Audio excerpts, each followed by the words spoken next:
शांत बनना चाहती हूँ, इसके लिए क्या नाम जप करूँ, कितना करूँ? अब ये तो हम कैसे बतावें भगवान।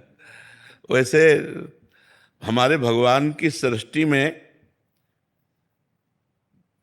खांचा तो बहुत है, लेकिन एक जैसा खांचा नहीं मिलेगा आपको। देख लो, मतलब इतने लोगों में देखो, आंख के नीचे नाक और नाक के नीचे मुंह सबके है, लेकिन सब अलग अलग पहचाने जा रहे हैं यार।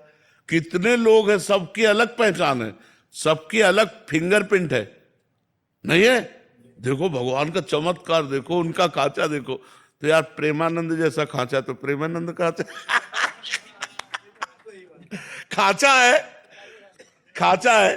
भगवान अपने जो सृष्टि में खांचे बनाए हैं, वो अनंत खांचे, पर सब अलग अलग खांचे हैं। हाँ, हमारी बात मानकर जहां हम पहुंच सकते हैं वहीं आप पहुंच सकते हैं। वो राधा राधा नाम जप करो, अच्छे आचरण करो, भगवान को समर्पित भोजन करो, पवित्र भाव से रहो, तो भगवान कृपा करेंगे, अपने नाम धाम लीला प्रभाव को प्रकाशित कर देंगे, वहीं पहुंचेंगे जहां हम पहुंचेंगे। एकमात्र भगवान का आश्रय, अपबल तपबल और बाहुबल चौथो बल है दाम, सूर किशोर कृपाते सब बल हारे को हरि नाम।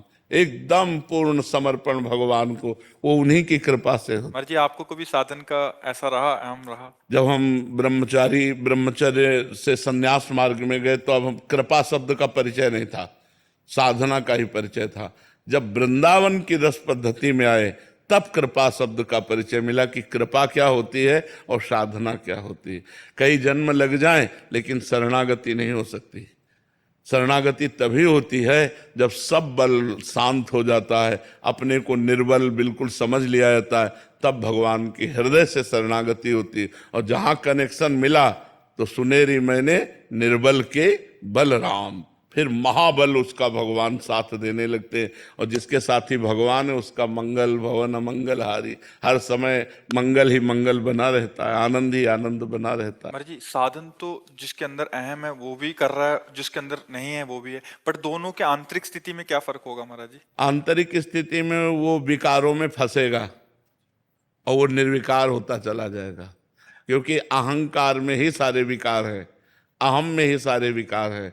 और संस्कृत मूल सूल प्रदनाना, सकल शोक दायक अभिमाना, ताते करें कृपा निधि दूरी, सेवक पर ममता अति भूरी। भगवान अपने भक्त के हृदय में अहंकार नहीं रहने देते, जो अहंकार होता है उसे नष्ट कर देते हैं। जब तक अहंकार रहता है तो भ्रष्ट होने के पूरे चांस हैं, और जहां अहंकार खत्म हो गया तो फिर ऐसे गोद में रखते हैं भगवान, करो सदा तिनके रखवारी, जिम बालक राखे महतारी। अहंकार बहुत निंदनीय है और त्याज्य है, क्योंकि अहंकार से ही बड़े पूज्य जनों का अपमान हो जाता है, बड़े बड़े अपराध बन जाते हैं, गुरुजनों के प्रति अपराध बन जाते। देखो, अगर थोड़ा अहंकार आ जाए तो नारद जी जैसे महात्मा में भी दोष उत्पन्न हो जाए।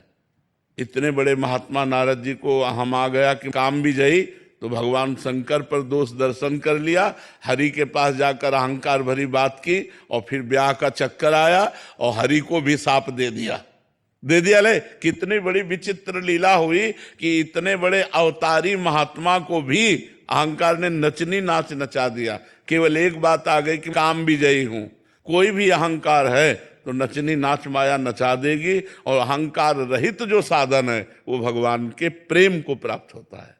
जो साधन कर रहा है, कर तो प्रभु का ही रहा है महाराज जी, बट क्या उसके जीवन में ठाकुर जी ऐसी परिस्थिति लाएंगे? लाएंगे लाएंगे, घटना घटेगी उसके जीवन में जब उसका अहंकार न, मतलब आना वही है, आना वही है भगवान। या तो ऐसे समझ जाओ जैसे समझ गुरुजन के कह रहे हैं। नहीं, जैसे गुरुदेव ने हमको अपनी शरण में ले लिया, तो हम ऐसी भावना करें कि हमारा जो भजन साधन चल रहा है वो गुरुदेव की कृपा से चल रहा है। क्योंकि जब गुरुदेव नहीं मिले थे तो कोई भजन साधन नहीं चल रहा था, तो ये भजन साधन तो गुरुदेव की कृपा से चल रहा है, मेरे में क्या बल है।